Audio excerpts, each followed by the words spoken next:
Bonjour à toutes et à tous, c'est RK. Aujourd'hui, nous nous retrouvons dans la 16e partie du cours sur les axiomes de séparation. Donc aujourd'hui, nous allons nous intéresser à l'espace collectivement normal. Rentrons alors dans le vif du sujet. Donc soit ET, un espace topologique avec E non vide. Et pour G, un ensemble H, une partie de G et AI pour I appartenant à grand I appartenant à P de G puissance grand I, posons CH AI pour I appartenant à grand I, l'ensemble des I appartenant à grand I, tel que H inter AI est non vide.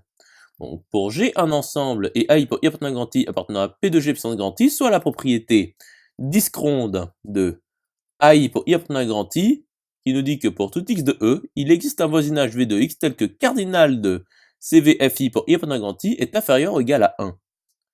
Donc, pour G non vide et T ronde appartenant à U de G, l'ensemble des topologies sur G, soit la propriété CN ronde de GT ronde, qui nous dit que pour tout FI pour I appartenant à grand I appartenant à P de G puissance grand I, disque ronde de FI pour I appartenant à grand I et pour tout I de grand I, FI est égal à son adhérence, implique qu'il existe UI pour I appartenant à grand I appartenant à T puissance grand I, tel que pour tout IJ de grand I2, I différent de J implique que UI inter UJ est vide, et pour tout I de grand I, FI est inclus dans UI. Donc ET est dit collectivement normal si et seulement si T2 et CN ronde de ET sont vérifiés. Poursuivons l'étude. Donc démontrons que T2 et CN ronde de ET est équivalent à T1 et CN ronde de ET. Donc voyons l'application directe. Donc T2 implique T1 et CN ronde de ET implique CN ronde de ET. Donc cette implication est établie. Donc voyons l'application réciproque. Donc soit XY appartenant à E2 tel que X est différent de Y.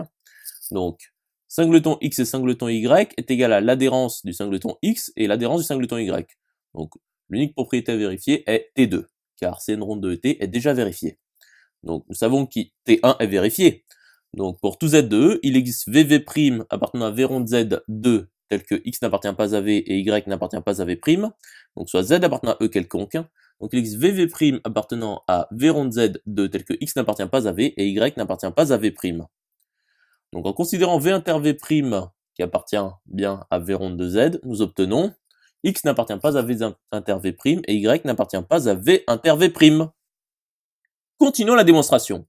Donc, pour tout Z de E, il existe W voisinage de Z tel que X n'appartient pas à W et Y n'appartient pas à W.